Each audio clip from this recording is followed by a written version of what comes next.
Luis, buenas tardes. Muy buenas tardes, Julio. Muchas gracias, como siempre, por tu hospitalidad. Al contrario, Luis. Tu audiencia. Luis, ¿de qué deseas, de qué vamos a hablar hoy? Pues está el escándalo que se vive en la Universidad Nacional Autónoma de México, ¿no? Alrededor de un examen atípico de ingreso. El ingreso de los muchachos a la universidad siempre va acompañado de movilizaciones, de conflictos, pero ahora ha alcanzado una dimensión tremenda, ¿no? Sí, la verdad es que estamos en presencia de algo que está simbrando tanto el proceso operativo de los exámenes de admisión en sí, cuál es su esencia, qué es lo que se busca, cómo están elaborados, pero yo no sé, Luis, también la estructura histórica de las universidades públicas, en muchos casos dominadas por camarillas, la falta de presupuesto, el ejercicio opaco de ese presupuesto y en el fondo una discusión sobre la universidad pública que están impulsando segmentos de derecha y ultraderecha criticando a las universidades públicas, pero que bien vale la pena entrarle a todo el análisis general, me parece, Luis. Claro. Creo que el punto de partida es que el acceso a la educación superior es un derecho constitucional, ¿no? Y tener una educación superior libre, gratuita, laica, es una conquista muy importante. Sin embargo, es una conquista que no tiene su correlato en el presupuesto estatal que se le destina. De hecho, hay un problema general con el presupuesto que se destina a la educación en nuestro país, ¿no? Las recomendaciones de la UNESCO, la misma ley interna, habla de que por lo menos hay que dedicar entre el 8 y el 10% del Producto Interno Bruto a la educación. Y sin embargo, pues se le dedica apenas alrededor del 3% del PIB. Hay una insuficiencia entonces evidente. Y en el caso de la educación superior, pues esto se ha profundizado a partir de el presupuesto para 2026. Explícitamente, cuando se dio a conocer la NUIES, esta organización que junta a las universidades y a los centros de investigación superior del país, pues protestó, ¿no? Señaló que había en los hechos una disminución del presupuesto destinado a este sector que tenía consecuencias significativas para poder desempeñar bien sus funciones y que en el contexto además de lo que es la inflación, pues había un problema. Y hay que decir que el ejercicio de este derecho ha sido enfrentado por las últimas dos administraciones, básicamente creando nuevas universidades, como las universidades del bienestar, ¿no? Muy precarias, muy precarias, con graves problemas de funcionamiento interno y con un amplio programa de becas muy positivo, pero no se ha visto acompañado de un mejoramiento de la infraestructura en las universidades que ya están funcionando y al mismo tiempo en la proliferación de una gran cantidad de la planta laboral de los maestros por asignatura que literalmente ganan una miseria, ¿no?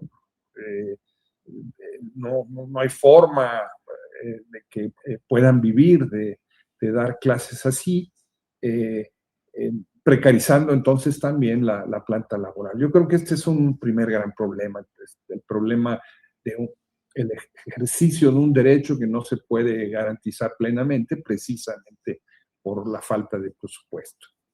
El segundo problema es ya en sí la aplicación de los exámenes de admisión, ¿no? Uno diría, bueno, ¿por qué si es un derecho constitucional se establece una restricción, un filtro para poderlo ejercer? Se puede responder, es que no todo el mundo puede entrar a la UNAM, ni a la UAM, ni al POLI, ni a las universidades y a los centros de investigación de educación más calificados. Esto es cierto. Se aplica un examen de admisión que no mide ni los conocimientos reales de quienes lo aplican, ni sus aptitudes, ni su vocación. Es lisa y llanamente una herramienta de segregación para separar a los que van a entrar a partir del presupuesto existente y a los que se van a quedar afuera. Un examen de opción múltiple que no tiene forma literal para evaluar a quien la aplica, sino simple y sencillamente lo que hace es medir. Evaluar y medir no son lo mismo, ¿no? La evaluación implica una cualificación,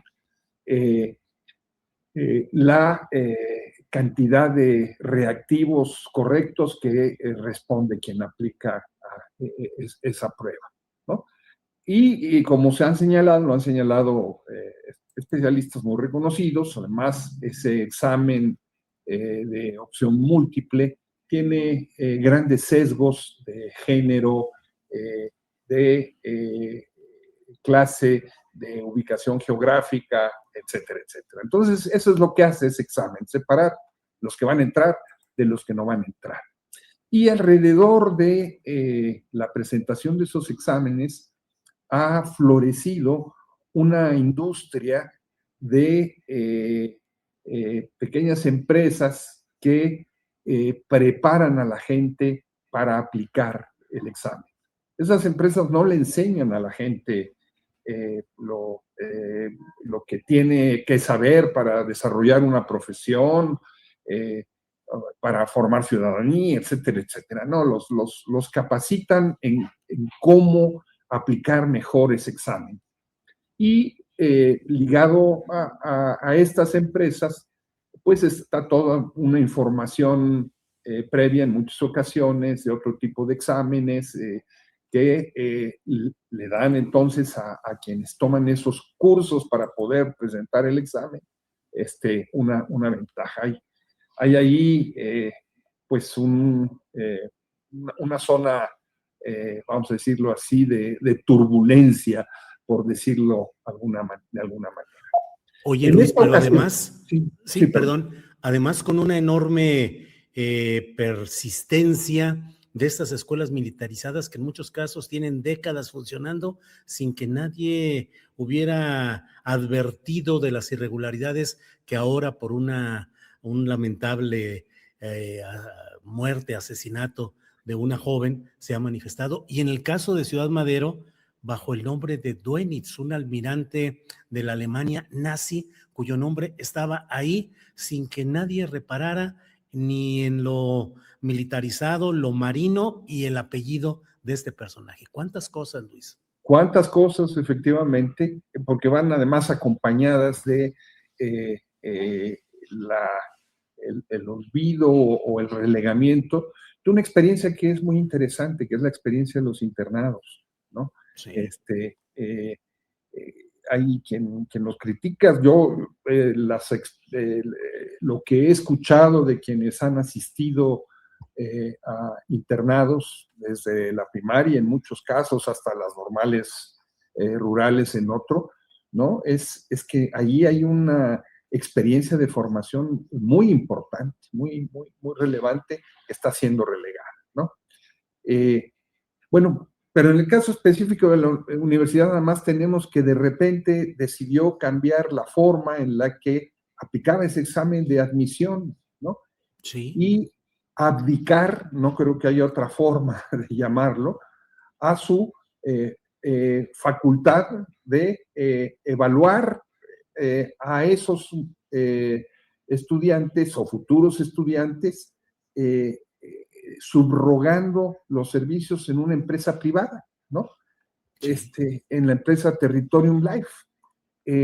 Recordemos lo que sucedió en la guardería ABC cuando el IMSS subrogó una obligación que tenía de proporcionar un servicio de guarderías en manos privadas. Bueno, pues aquí estamos simple y sencillamente, no hay bajas, no hay muertos, como en el caso de la guardería ABC, pero este tipo de cosas es lo que acostumbra a suceder cuando subrogas servicios, ¿no? Le pasas tu responsabilidad a otra, en este caso a una empresa privada, sin además tener controles precisos, en este caso sobre el examen. Simple y sencillamente, por lo visto, creyeron que los famosos 20 mecanismos de seguridad establecidos iban a ser suficientes, pero se decidió entonces hacer este cambio prácticamente sin gradualidad, sin pilotaje, apenas hubo un pilotaje excepcional, ¿no? Y estamos viendo las consecuencias de lo que sucedió, un grave conflicto de credibilidad para una institución que tendría que estar por arriba, más allá de este tipo de cuestiones, ¿no? Sí. Y hoy, ahora, Luis, sí. Perdón, Luis, adelante, Luis. No, te quería decir nada más de que las universidades públicas particularmente han sido centros de pensamiento crítico o deberían serlo, y de ahí se han desarrollado algunos de los movimientos de activismo importantes de décadas anteriores. Pero actualmente pareciera que hay una inmovilidad, una falta de participación política. Solo algunos grupos minoritarios y a veces marginales son los que actúan en tratar de establecer organización o lucha por ciertas causas. Este tema de los exámenes de admisión de alguna manera parece reavivar un poco un ambiente que no sé cómo lo ves tú, si hay un abatimiento o un acecho, es decir, ¿qué hay respecto al pensamiento crítico y la acción para transformar la sociedad, que debería ser parte de el compromiso de una universidad, Luis? Sí, hemos visto un apagón en el pensamiento crítico de muchas universidades, ¿no? Que camina de la mano además de graves problemas presupuestales, las anomalías financieras detectadas por la Asamblea Superior de la Federación en las universidades públicas estatales es enorme, abarca más de 30 de ellas, y la cantidad de universidades que están públicas, estatales, que están prácticamente quebradas es tremenda, ¿no? Y se han suscitado conflictos fuertes, por ejemplo, en la Universidad Nicolaita, ¿no? Y hemos visto también cómo procesos que habían sido muy interesantes de democratización de algunas de esas universidades en estados como Sinaloa, por ejemplo, pues han dado lugar a personajes como el gobernador con licencia de Sinaloa, ¿no? Que fue rector de esa universidad, o sea, procesos de descomposición tremenda del desarrollo de clientelismo. Y como tú señalabas en el inicio de esta conversación, cómo la necesaria autonomía y la necesidad de defender a la autonomía ha tendido también un manto protector para un conjunto de prácticas discrecionales no transparentes, de uso de esos recursos públicos para crear un mandarinato, ¿no? De manera que una parte del funcionariado de estas universidades públicas tienen niveles salariales y prestaciones pues muy por arriba de los maestros, por ejemplo, que trabajan en ellas, ¿no? Y el problema es que este conflicto con las anomalías en el examen, pues ha propiciado, como tú decías, me parece por lo menos 3 reacciones muy fuertes. Primero, una ofensiva muy grande en contra del pase reglamentario, el derecho que tienen los estudiantes universitarios de preparatoria a acceder a la universidad sin tener que hacer examen que tienen que hacer los que vienen de afuera, que se quiere presentar como un privilegio chilango y un privilegio universitario, pero que deja de lado un hecho muy sencillo. Esos estudiantes de preparatoria ya fueron evaluados por la universidad, de tal manera que no tienen por qué volver a ser evaluados cuando entran a parte de esa cadena de formación educativa. Entonces, pero esta campaña en contra del pase reglamentado en las redes ha adquirido niveles estruendosos, ¿no? Lo segundo, una gran ofensiva en contra de las universidades públicas, ¿no? Como si las universidades privadas fueran un santuario de transparencia y no grandes negocios, en muchas ocasiones ligadas a la política. Recordemos cómo el papel que jugó el TEC de Monterrey en la reforma educativa de Peña Nieto, en los procesos de capacitación y todo eso, y los grandes negocios que tuvieron alrededor. Pero ahora hay una campaña para estigmatizar a la universidad pública en lo general y a la universidad en lo particular. Y una tercera crítica, una tercera ofensiva muy grande en contra de las élites universitarias, ¿no? Tratando de, me parece, tirar el niño con el agua sucia de la bañera.